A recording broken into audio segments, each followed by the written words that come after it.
much, Joyce. I'm sorry about that. No problem. Just had a pop up. All righty. So back to it. What is Artsmark? The Artsmark Award is the only creative quality standard for schools and education settings, again, accredited by Arts Council England. And the framework supports settings to develop and celebrate their commitment to arts and cultural education, as well as support developed areas of their school improvement plan. It's open to primary, secondary, special schools, pupil referral units, youth offending teens, and sixth form colleges. And there are roughly around 5,600 settings, around 100 of which are based in London. So we really do have a wide network of schools to learn and share practice with. Why Artsmark? It was designed to support settings in bringing learning to life through the arts, culture, and creativity. Bit of history: in 2015, the program was refreshed to align with school improvement plans and to support EBAC and STEM priorities, giving Artsmark way more breadth and balance.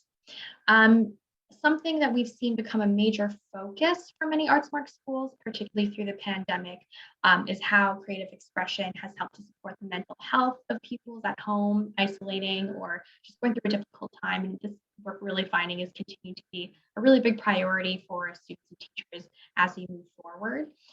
So the Artsmark can really help to support with that. And it also supports with Ofsted requirements for quality of education through its framework, and just help you to maintain a broad and enriched curriculum that connects learning across all subjects.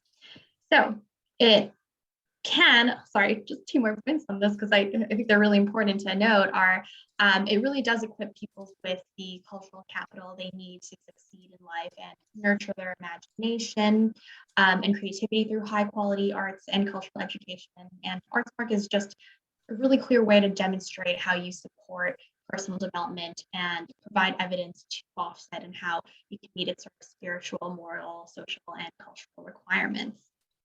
So what does the process look like?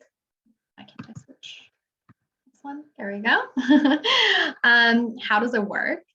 You would start by registering online and completing the Artsmark self-assessment, which I'll talk about in more detail on the next slide. There's also a registration fee of £500 and $250 for smaller schools. Next, 2 members of staff must attend a development training, one of which has to be a member of SLT. We find that schools who have a strong support from the SLT, who have that buy-in from the whole school, tend to have a richer Artsmark experience. And we really find that their journeys really jump off. The development training, which is a CPD, is led by one of our Artsmark officers who work very, very closely with our Artsmark settings and have been for years, leading different kinds of CPD training, support surgeries, offering advice to schools, advice on written documents, doing school visits, and more. And after attending a development training, you'll write and submit a statement of commitment, which is your strategic and/or action plan for your school's Artsmark journey. And once you've submitted your statement of commitment, you'll start to deliver and develop evidence and evaluate your plan over a recommended 2-year journey.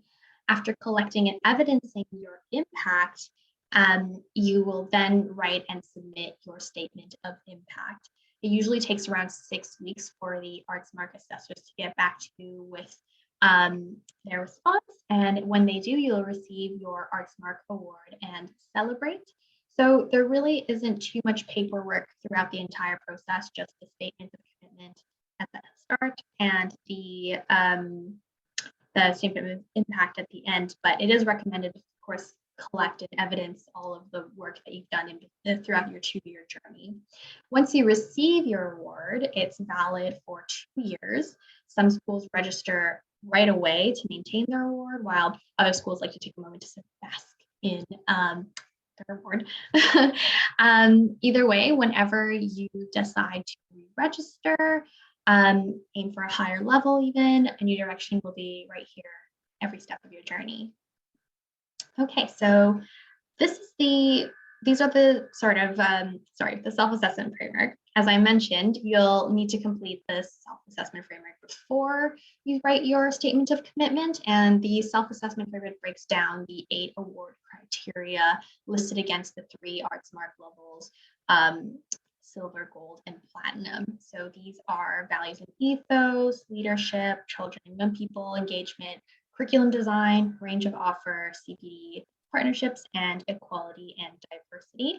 You'll need to read through Arts Council's self-assessment framework document to find out more about the criteria for each level and to gauge your school's current level of provision. I can add those links to the chat afterwards or share them with Tita to share with you.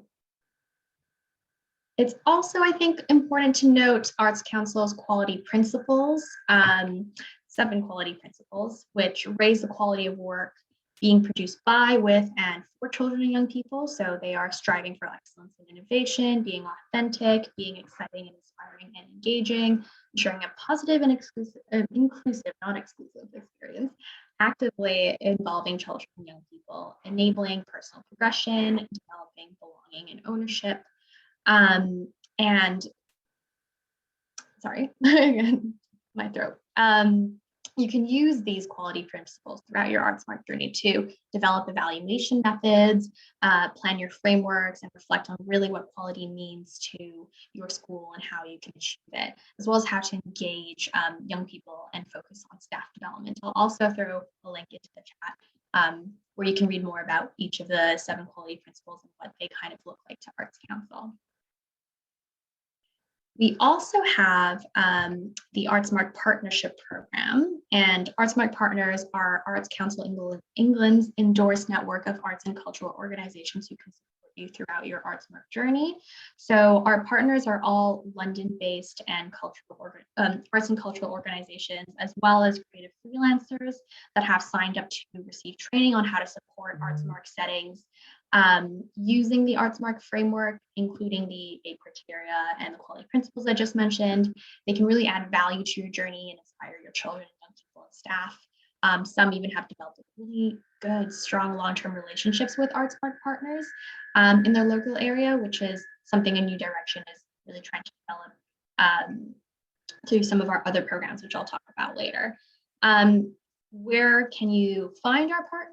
We have an online platform called Lookup for teachers to search for arts and cultural opportunities across London and to connect with Artsmark partners. Over the pandemic, we also added a section where arts organizations can also upload resources that they develop for teachers to access and use in their own classrooms. Support and opportunities. So these are just some of the things that we offer, including one-to-one support calls, as I mentioned, with one of our Artsmark officers, so you can book an appointment with them anytime throughout your journey to just get general advice or feedback on your paperwork.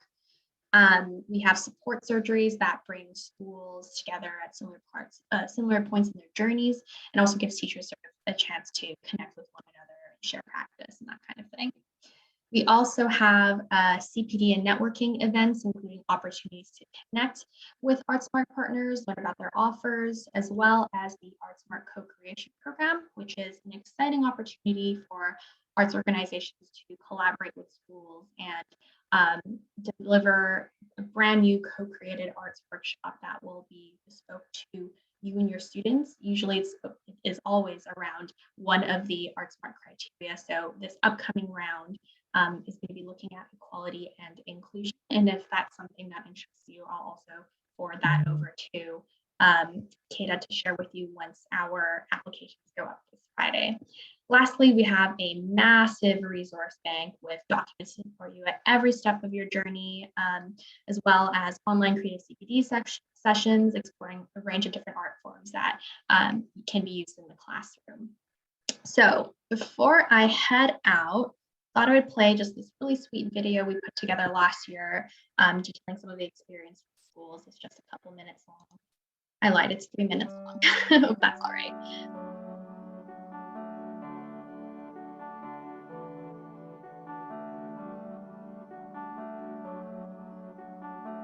It's proven that there's a massive positive impact on pupil well-being with students that participate in arts. It's about critical thinking skills and communication skills and team working skills, all these brilliant skills that our students need to take forward to be successful in whatever career they go into, whether it's arts or not. When I first started here, at that point the school was in special measures. Achievement was really low. The children just had no kind of energy really, there was nothing to excite them. And Artsmark was part of that process really, to kind of reinvigorate the school and to get the children, you know, to where we wanted them to be in terms of academics, but also in terms of giving them the confidence to be able to express themselves. There's a great sense of, well, the arts are fun, and yeah, they are fun, and it is about enjoyment, but it's also about learning. It is about resilience and perseverance. If you think about professional artists' practice, they're not happy every day. They work, they edit, they review, they refine, and all of those processes are applicable in every area of the curriculum. The Artsmark offered us a way of developing our network, developing our resources, supporting us in delivering various different activities that we were offering. The Artsmark inspires us and it challenges us. I think it's a really useful tool for staff and schools because it allows you to really audit your provision. Impact is very much at the centre of this Artsmark process. It is about making a difference. You're going to take 2 years to deliver an action plan that addresses some of the gaps in your provision, and you want to see that you have actually done that at the end of this journey. The great thing about Artsmark is it's a supported journey. The Artsmark offers support, offers advice. You can pick up the phone and literally speak to them. You can write an email, you get a response back. And so through that support and guidance and advice, that's where the magic begins. If it sounds like something that's of interest to you, I would suggest that you first of all look at the self-assessment framework. It's a really great document. It looks at all the different levels of Artsmark, silver, gold and platinum. It sets out really clearly what you would need to do and what you would commit to. But it also gives you perhaps a brand new perspective on your arts provision that you hadn't considered before. There are some fantastic resources both on the Artsmark website and also on our New Direction website. You could always contact our office and one of our consultants would be really happy to talk you through the process and let you know what you would be investing in.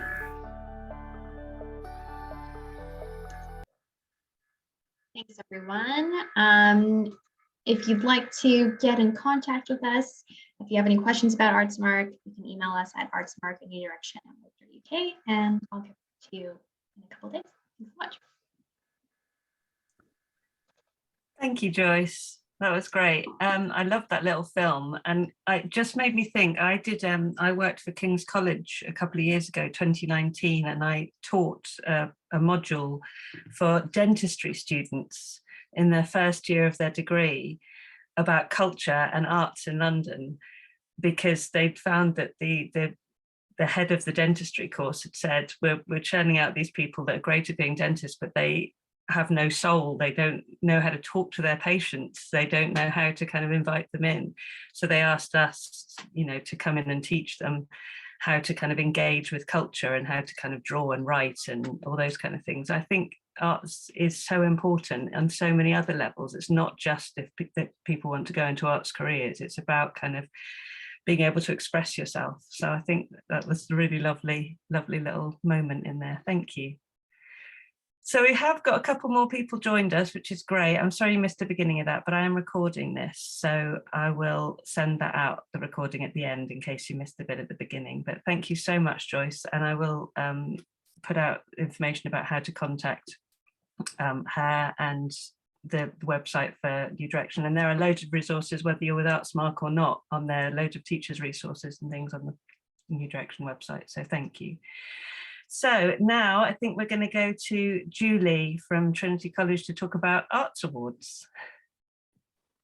Hi everybody, thank you for having me today. My name's Julie Neville and I am the Arts Award subject expert for the country for Trinity College London. So I'm going to talk to you for 10 minutes all about Arts Award this afternoon, and like Joyce, I am just going to share my screen. Okay, so hopefully you can see that there. So Arts Award, just to clarify, because I find sometimes it's the first thing people ask is that differentiation between Artsmark, which you've just been hearing all about, and Arts Award. So the difference here is that whereas Artsmark is the accreditation from the Arts Council England for the setting or the school, the Arts Award is a personal learning journey. It's a certificate for the child or the young person, and in some cases a qualification for them too, and that's all accredited by an exam board called Trinity College London that you may well have come across already, because they accredit a lot of other grades and exams, including drama, music, rock and pop, classical, jazz, etc. So that's the difference. This is for the young person. But you'll see when I get to the end of my presentation that there's a really nice alignment between Arts Award and everything you've just heard about the Artsmark. And I'll explain that when we get to it. Okay, so for those of you that have never come across Arts Award before, it's a set of certificates and qualifications for the young person. And no matter whether a young person is 5 or 25, which is our kind of general age range, although you can do it with under 5s as well, all of those young people will gain creativity, communication skills, and a chance to become young arts leaders. And for the upper levels, a real valuable opportunity to lead their own projects and manage people and resources, etc. So some really great skills coming out of those. So as well as taking part in the arts and kind of, I guess, doing what it says on the certificate, being an Arts Award and a practical one, there are a huge amount of kind of those hidden skills that are transferable across our lives and across the curriculum, whether you call them 21st century skills or employability skills. They're there and they're embedded in every level of Arts Awards. So it's not just the arts practice and the art skills that young people will be gaining. It's an extremely flexible qualification. It's for all young people, so it's not just for high achievers, and it's not just for those that are kind of perhaps outside of the curriculum and mainstream education. It's for everybody. It's been running for 17 years and has really kind of proven itself, I suppose, to be one of the most flexible certificates and qualifications for young people in the arts. So it's available at 5 levels in total. One of them is an introductory certificate. It's certificated by Trinity College London, but it doesn't sit on any kind of regulated qualifications framework. It's not a formal qualification, and that one is called Discover. It's our introductory sort of baseline certificate.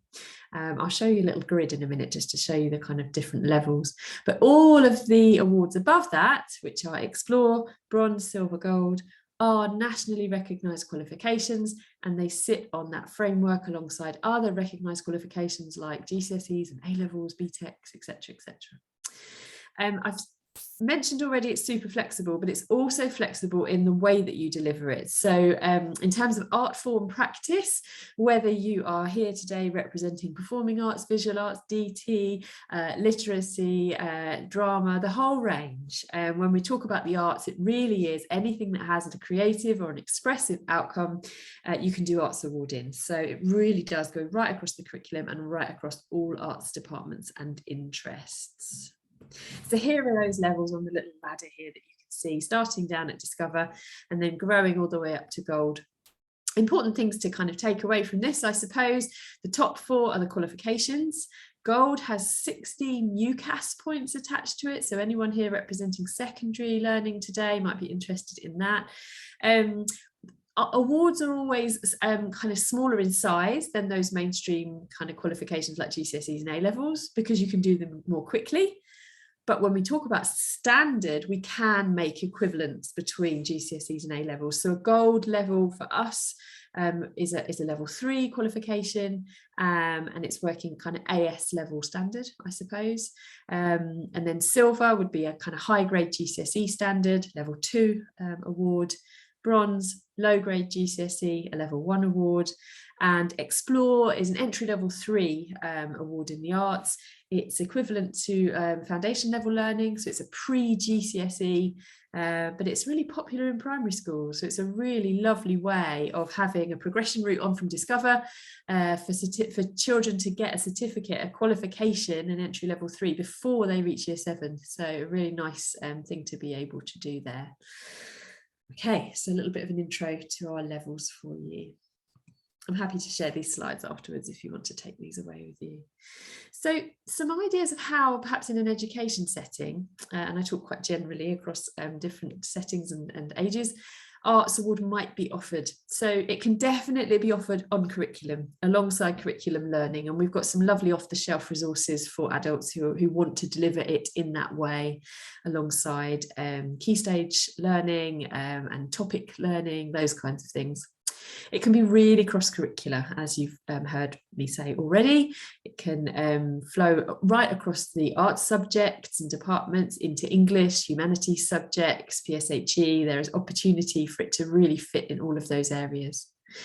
Equally, it's a fantastic enrichment offer. So we often see it being run as a club, breakfast time, lunchtime, after school club, that kind of thing, for students who already take up the arts perhaps, but also for those perhaps further up the school who might have dropped their arts subjects in favour of other academic pathways, but perhaps really love the arts and still want something to grasp hold of in terms of their interests. So it's a really nice thing to be able to do extracurricular as well. It's a great way of linking school to school, so to share resources and artists and ideas who often have schools working together across Arts Award. It's a fantastic transition project, and a really great kind of summer school offer, which we've seen happen across the summer holidays, particularly in that catch-up period over COVID when lockdown finished. And I've already mentioned it's supporting the Artsmark journey, so I'll come to that in a bit.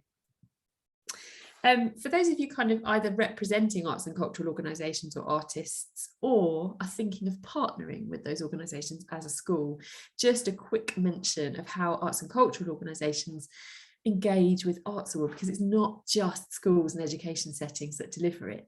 Anywhere where you might find young people, Arts Award is happening. So that might include galleries, museums and libraries, digital film and media organisations, arts venues, theatres, that kind of thing, and any kind of community arts project you might come into contact with and might be offering an opportunity to take part in Arts Award. It might accredit their regular work that they're already doing with young people. They might have a wonderful kind of Discover in a Day option for children to come in, maybe to a museum or gallery, spend a few hours in the setting, and over the course of that one day they do their Discover certificate. It's a very popular way of engaging and introducing Arts Award. It's a lovely way for you as schools to build relationships with your cultural organisations that surround you, and sometimes you might send your students off to those organisations to do work experience and that kind of thing, and you might find that perhaps over the course of a week a student might have an opportunity to do a bronze award, for example, in a gallery or a theatre. So lots of ways in which you might stumble across it. So I mentioned those skills that you don't see on the certificate, those kind of really vital employability skills that Arts Award can develop among all ages of young people. So of course young people are gaining arts skills as well as the transferable skills, developing their personal attributes and their character skills, which I know schools really value these days. And I include that right through the age ranges. So it's not just the kind of secondary levels, bronze, silver and gold, where we'll see employability and transferable skills happening for young people, but also in those lower levels in Discover and Explore. No matter how old a young person is, they're still developing communication skills, they're still expressing their thoughts and their enjoyment of the arts, they're still learning about artists and the lives and work of artists, which gives them exposure to the arts sector as a meaningful work sector and not just a kind of hobby. You know, you can plant a really early seed with children thinking about the fact that artists exist and they make their living through the arts, and that you could work in the arts in the future. For those of you in secondary settings, Arts Award hits all of the Gatsby benchmarks for the same reasons: for exposing young people to the arts as a career market, for sending them out into arts settings to do work experience and volunteering, and for working alongside artists. So some really great stuff for you to kind of pass on to your careers leads as well. As a measure of impact, so for any of you working on a funded project or perhaps on an Artsmark journey, you might be thinking about, well, how can Arts Award help me to kind of to gather progression data and that kind of thing. So as well as the basic achievement data that you've got, certificates gained, awards gained, that kind of thing, Every arts award is a personal learning journey for the young person. So in doing that, they create their own portfolio of work, of evidence of what they've been doing. So in that portfolio, every young person will plan, do and reflect. So you'll have some real ready-made anecdotes and evidence from all students showing you how they've developed, how they think their skills have come on, telling others about what they think about, what they've been doing, what they want to do next. For the upper levels, genuine research by young people into their career pathways and their interests. So some really great stuff that you can kind of take away for evaluation purposes as well. So I mentioned this link to Artsmark, which I will champion all of the time anyway, because as well as working for Arts Award, I am also an Artsmark trainer in the Southeast. So I find that so many of my conversations come back to both programs, I suppose, and whilst they are very distinct, okay, and they're not run by the same people, if you are a setting that is already on your Artsmark journey, or from Joyce's presentation, you're thinking about entering into the journey, doing Arts Award can really support that journey. It provides a perfect framework to support the aims and objectives that you come up with as a school against that self-assessment framework. It can demonstrate the creative development of the children. So when you come to measuring impact, you've got some real tangible impact of how those activities have affected the young people involved. It helps you embed arts across the curriculum because your Arts Award can be delivered across subject.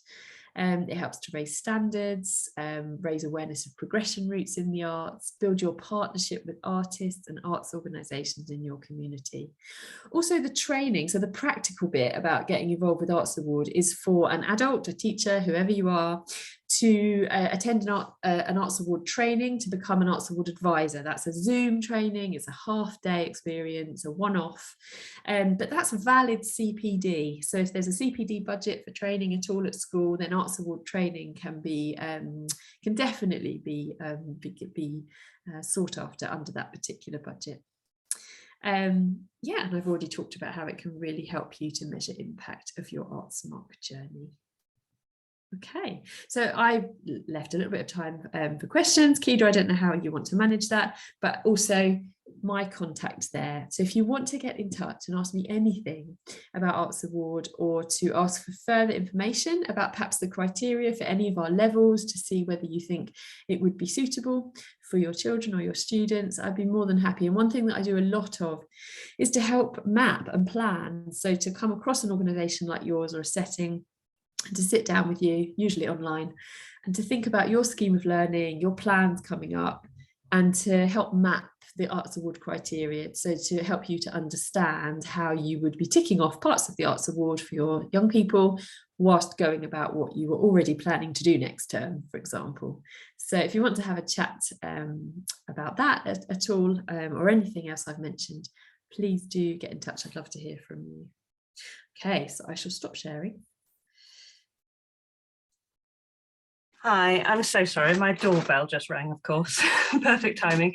Can I just be very cheeky, because I'm still going to have to answer it, and hand straight over to Pragya. But thank you so much, Julie. We'll have some questions at the end when I'm around to field it. Thank you. Hello, everyone. My name is Pragya. I am a visual arts practitioner. I'm also going to share my screen, but it's more of photos in there. I'm going to do the bit of talk you through the projects. I thought it'd be nice for you to see some of the photos. I hope everyone can see the screen. Brilliant. So I've got a few hats on. I am based in Greenwich. I work as, like I said, a freelance visual arts practitioner. I also run an organization called Eltham Arts, and I project manage our projects for Eltham Arts and do all of other bits voluntarily and otherwise. I am also a trained Arts Award advisor, and I'm also now a part of Greenwich Cultural Education Partnership Steering Group. We've only just started. We're quite new into it. So yeah, quite a few hats on. I think those are enough hats for now to discuss. So I have been practicing, so I don't have an arts sort of degree or anything. I'm trained as an interior designer and worked as an interior designer for 12 years nearly. But I had a great passion for community arts because I really believe in it. And I think art is a great way to bond people together. So I always wanted to do projects to do with community arts. And this is how my journey began about 12 years ago.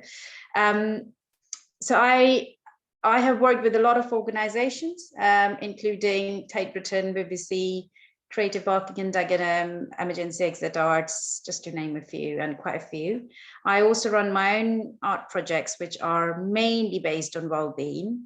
And I've done quite a few projects lately funded by Arts Council England. So I'm going to run through just a couple of projects and a little bit about Eltham Arts, which is the voluntary organization that I run, because we've done a project there that's quite nice to do with well-being.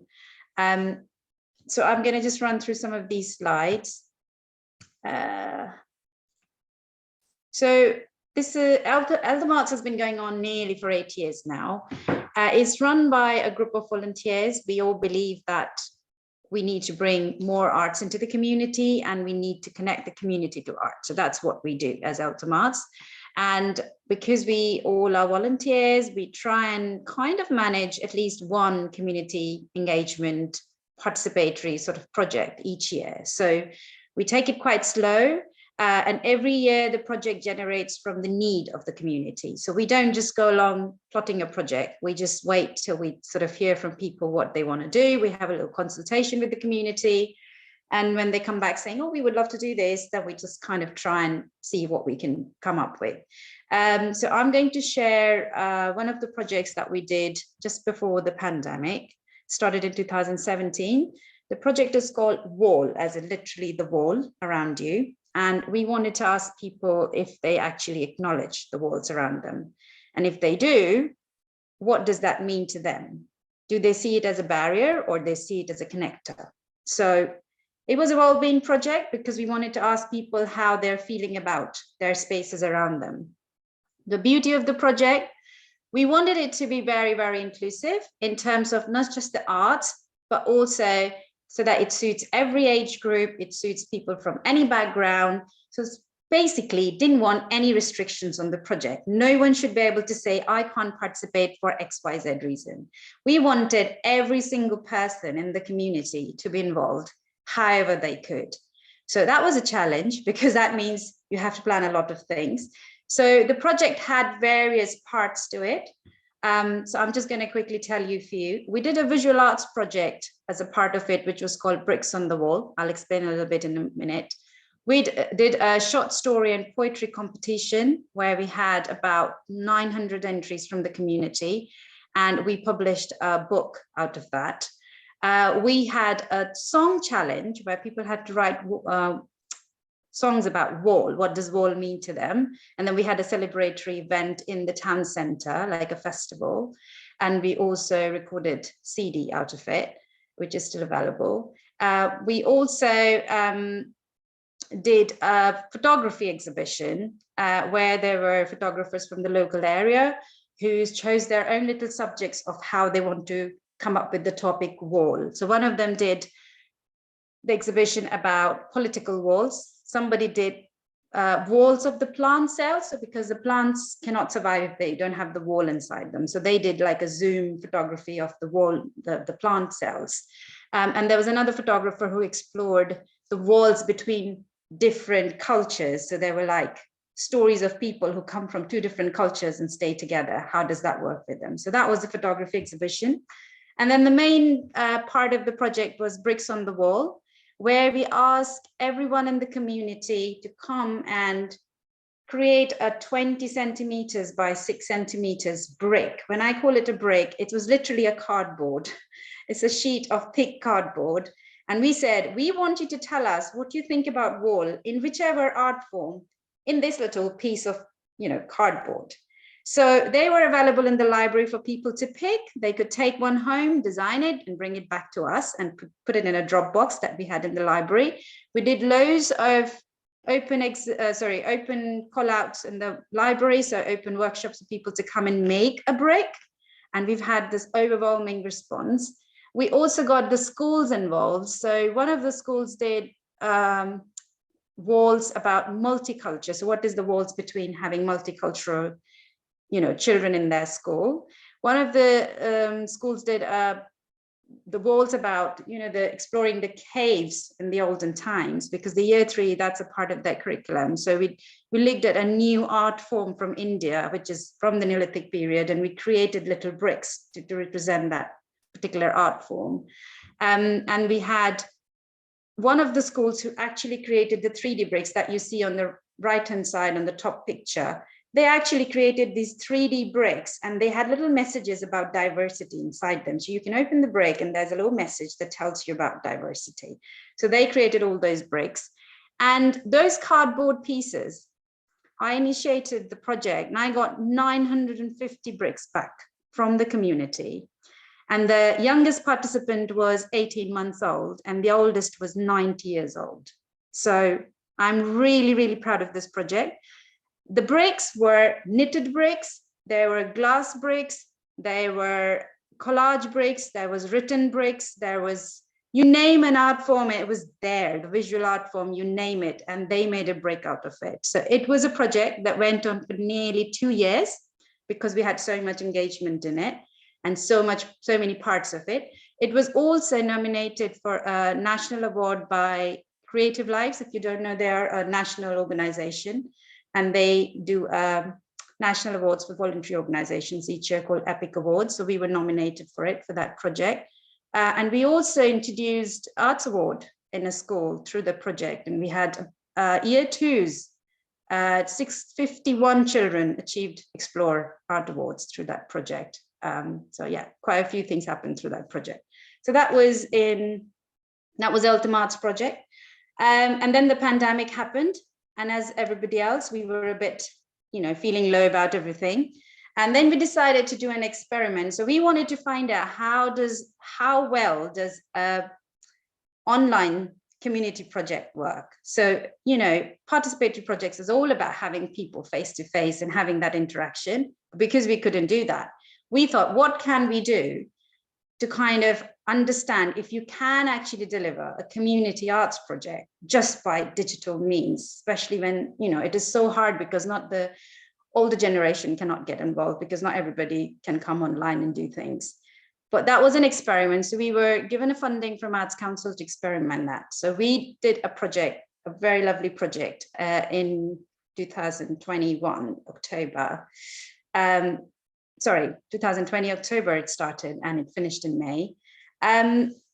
It's called Creating Connections. So the idea was to connect the older generation to the younger generation through letter writing. So we had anyone over 50 in the community to send a letter to anyone under 10. And that was done through the library. So the library was a massive partner. We collaborate with our local library a lot.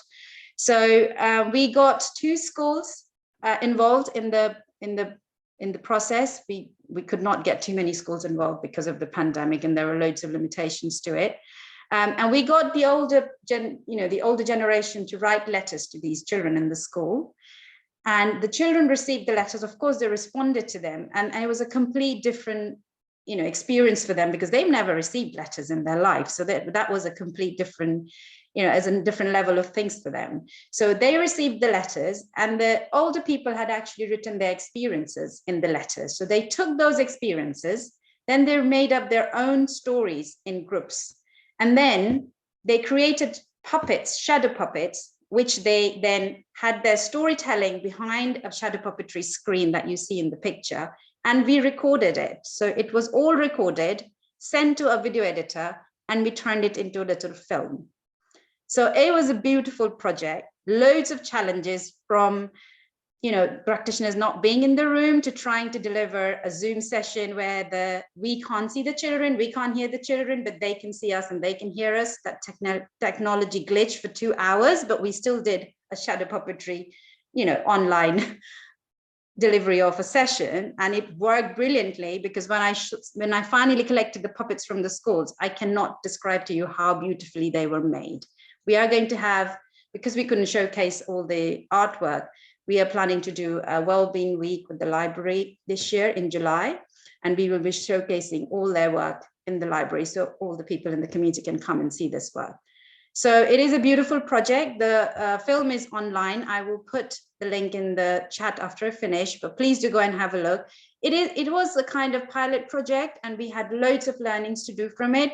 We created a podcast with our learnings. So we did a podcast with all the participants in the project, and that is also online. You can hear about it, what the teachers had to say, what the participants had to say. It is a beautiful project. And for the schools, it is a nice offer. So the project is quite adaptable to whatever theme you like, and we can actually incorporate it using the same template. So you can see how the model works, but you can actually incorporate whatever theme or whatever need you have from your school, and that can be actually, the project can be designed around your need. So that's one of them. The next project that I would like to tell you, some of you may have already had information about this, is a wellbeing project that we did in Bexley. Again, it was an Arts Council funded project. We were working, this project was specifically designed for the Southeast Asian community to explore the communication gap that you have between the two generations, specifically in a family. So me being from the same Southeast Asian origin, there is a massive gap between how the male member of the family actually communicates with the rest of the family. And we found that gap needed to be bridged for the young people, because they struggled to communicate with their parents or their adults in the family.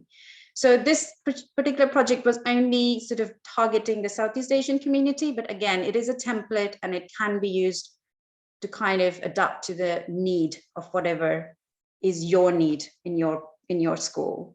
We are already using our next Arts project, which is based on the same template, and that project is for the carers in the borough. So we're going to be using the same template, but we are going to be creating a resource that will help the carers in the borough to tell people how to communicate with them. So as you can see, it's already working, the template. So what the project was about, we wanted to use art as a mode of communication for people. So we wanted to tell them, if you have a problem and you can't communicate, what do you do? How do you work that out? So we used poetry, some movement, and some visual arts to just kind of invited this group of families, 30 families to be precise.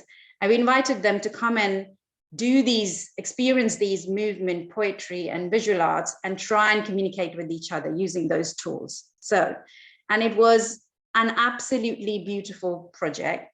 The fun part was when they all arrived, and the first day when we did our movements and our poetry, and they were half a day into it. So they started to come and say, is this what we're going to be doing for our workshops, for all this project? And it was like, yeah, why? Well, we thought it was an arts project. So for arts, the other sad part is, for arts, people think it is about drawing, it's about painting, it is about something sitting down and doing quietly, or I don't know. I think that is such a limited information about what arts has to offer. And it is heartbreaking to see that. I mean, they just were absolutely thrilled, going, oh, wow, this is fun. This is what we're going to be doing for all this time. I mean, this is really great. And they had an absolute cracking time for all this thing. And they were happy to do and communicate. And they were so open and to all the approaches that we gave them. There was no hesitation in anything. Even the shyest one was really happy to go along and do stuff. And that gave us a lot of material to think. A lot of material for the parents to take away.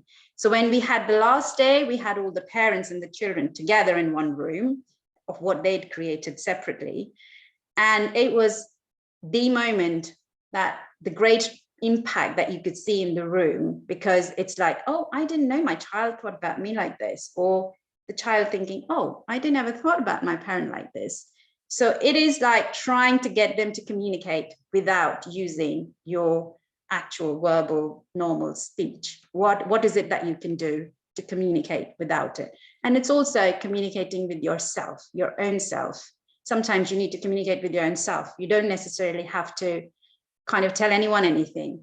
So it is about using art beyond what we think arts is. It is for using it for your own well-being, for others' well-being.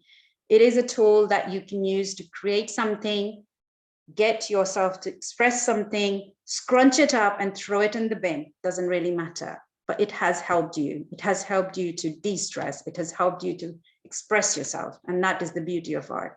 You can use it for anything. We just make a mindset that art is about, you know, I can't participate in this because I can't draw. It's fine not to be able to draw. Art is not about drawing. Art is not about being perfect. You can do whatever you like. So that's what this project was about.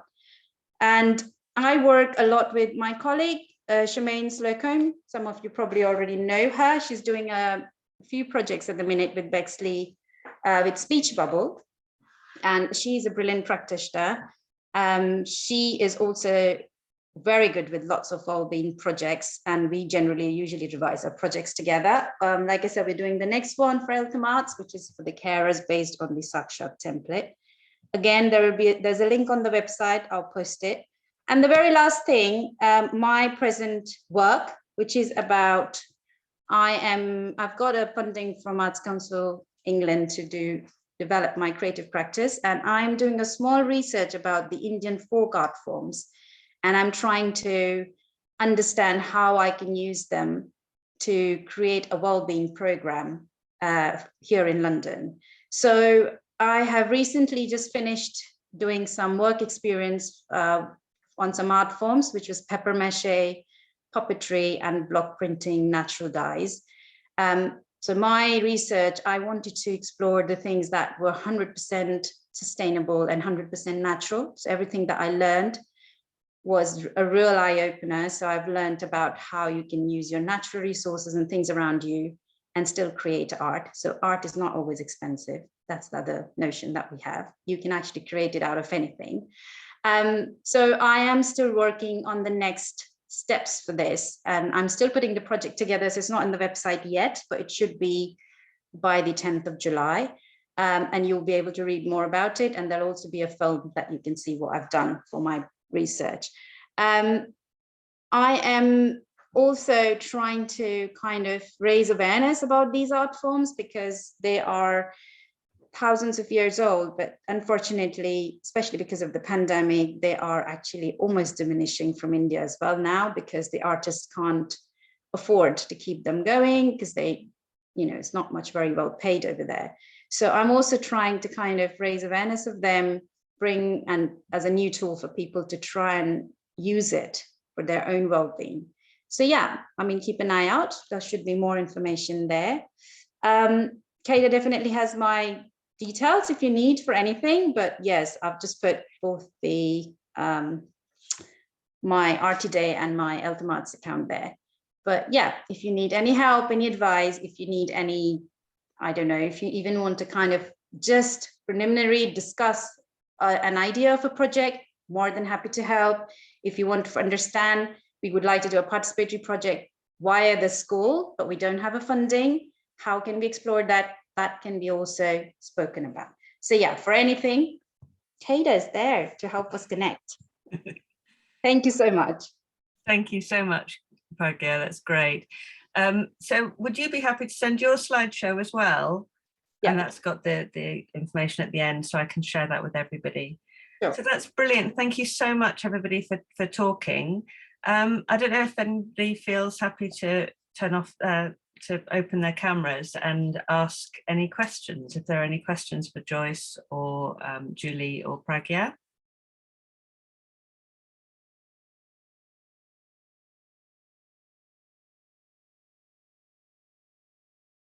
No, it looks like we're very quiet. Hope we're just not talking to ourselves.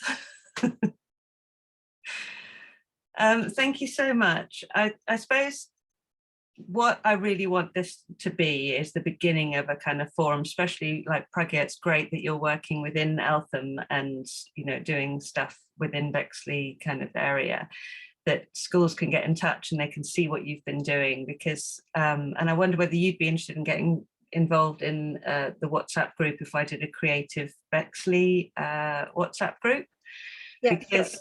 I think it's a nice place that you can kind of show what you've been doing, and it can give schools ideas for what they could do within their classes. And then, you know, it's about that kind of sharing community ideas. I love that you're working with the libraries and that's been such an important kind of hub for everything.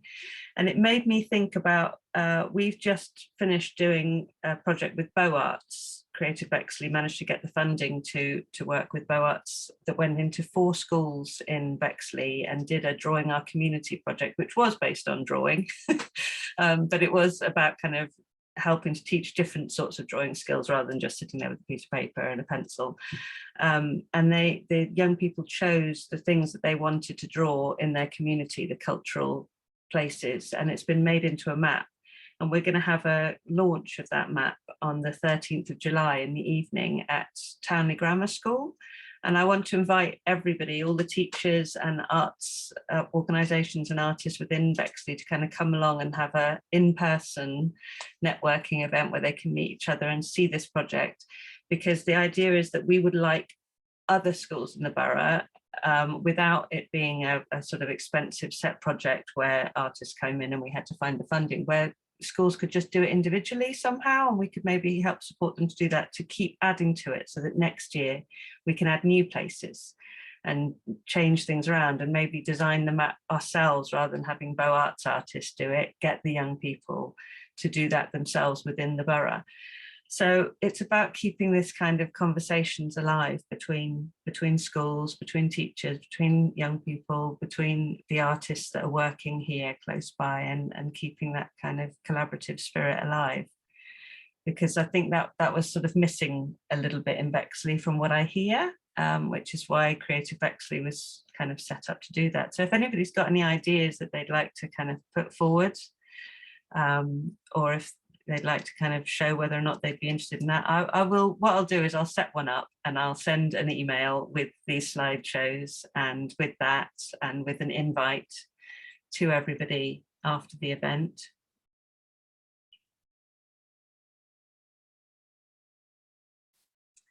And I liked as well what you said, Pragya, about that you don't start a project until you found out what people need. So this is something that we're really trying to kind of work with, and we're going to send an evaluation thing soon about our 2-year project, but we'd really like to find out what we could do better. I mean, we are just starting up, so we are just getting to know people, but like if you could tell us, you know, how we've done, how we could do better, and then what you would really like, because it's all very well me setting up these kind of forums and trying to get people here to speak, but unless I'm covering what you actually want and able to, you know, focus on that, I do feel like I'm just talking to air. So, you know, please do let me know. I'll send out kind of survey thing afterwards, and I really appreciate people passing on what's happened here, what they've thought, and sending me emails. Just get in touch and tell me what we could do, what you're interested in, what's missing from our newsletter or from anything else. I think, unfortunately, Megan from Gallery 32 couldn't make it. I didn't hear from her, but I don't know if anybody's been there. Have you been to Gallery 32 yet? Pragya, have you heard of it? I've only been to Bexley twice, and I will be there again in a couple of weeks. But when I came, I went and visited. It's by the cricket pitch. Okay. Megan's grandfather, I think it was just her grandfather, owned this land. It was an old landfill site, and it's got a fruit tree, like a little orchard on it, and then this huge big bit of land that people just walk their dogs on and stuff. And she's decided to turn it into a free art gallery, outdoors art gallery, that artists can come and do stuff in this space, because it's huge, it's absolutely huge. And so they've just had one exhibition and that's now gone, but they're hoping to do stuff constantly, and they're hoping to work with different community groups and with schools, and get young people to be there and do that. There's like, at the moment, it's just space. There's no toilets, there's no nothing, but I think you could probably kind of talk to the cricket club maybe. But they really want to kind of get local people to kind of come and use it. And it is such a lovely space. And they've had a lot of sculpture and natural stuff that you know, reacted to the weather. And they want to kind of keep it free for everybody, but to do it in set exhibitions. So it's not just people hanging stuff up. It's kind of curated properly, but with the community's kind of support. So I would definitely suggest you looking at, I'll include that website, but looking there, and if there's anybody that wants to work with them, they're very keen to. And they were thinking about getting Artsmark partnership status and maybe doing arts awards things if they can get young people to work with them. But yeah, go and see it, and I would like to partner with them. I love stuff like that. Anything that brings unusual creativity alive. I think that's what we need, more creative hubs within the community, so people can connect with each other and has got not many restrictions going, you need to do this. No, you can do anything. Come and just do something. Exactly.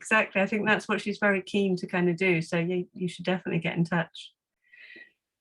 I don't have anything else to say. I don't think I've exhausted myself. Has anybody else got anything they would like to say to anybody? Any questions, any thoughts?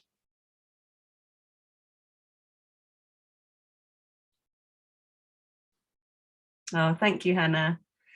But lots of shy people today. I understand that feeling.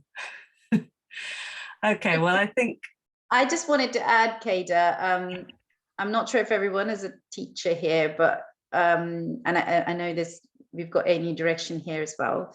And I know that A New Direction has been doing quite a few wellbeing things for the teachers lately. And I was just, a friend of mine does it for A New Direction. This is how I know it. But then she said there was very less people turning up, especially teachers, for their own wellbeing sessions, which I want to just insist, saying, and I've vowed to do this in every Zoom meeting I go to the teachers, saying, you are very important for yourself. Your well-being is the most important thing, because if that's not looked after, you can't look after the children. So if you do get an opportunity, which is about your well-being, please do take it, and please do go and attend. These sessions are brilliant. They are specifically designed for you. They're meant to do what they're meant to do, and you will absolutely love them. But don't put yourself in the back seat. Put yourself in the front seat, and please do go and do this. Because, you know, we always do that. We just think about others, but we don't think about ourselves. But yes, that's just the only thing I wanted to add. That's a lovely message. Thanks, Pragya. I think it is important. I mean, the teachers aren't coming to things because they're so busy. And I was a teacher for many years, and I totally get it. It is exhausting, and I'm really thankful to any teachers who do make it here. But it's, there is just such a lot to do. But, hopefully these kind of things can make it a bit more fun and a bit easier, rather than having to think about everything yourself, so that you've got other people giving ideas and saying, oh, well, you can come here, or you can do this. I think hopefully that those things will help, but it does sometimes just seem like a real slog, especially at this time of the term and this time of the day, especially on a Monday. Always work, like you said. So yeah, we're all here to help. Yeah, do get in touch. Well, thank you so much, everybody. I think we're going to close early, which, that's always a bonus, isn't it? Thank you so much for coming, and do get in touch. Thank you. Bye-bye. Bye.